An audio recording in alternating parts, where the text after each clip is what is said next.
In today's video, I'll show you how to upload a video to Google Drive and share its link, step by step in a quick and easy way. Let's get started. First, open your browser and go to google.com/drive. Make sure you're signed into your Google account. Now, to upload your video, you have two options. Click on New and choose File Upload option, then select your video from your computer. Or simply drag and drop the video file directly into your Google Drive window.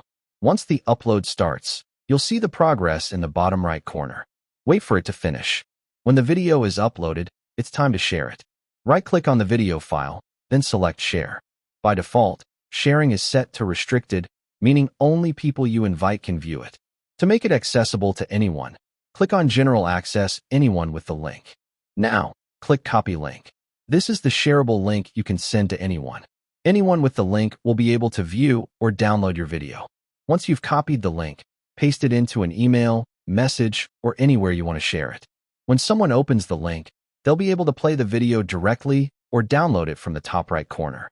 And that's it. You've successfully uploaded and shared a video from Google Drive. If you found this video helpful, don't forget to like and subscribe for more quick tutorials. Thanks for watching.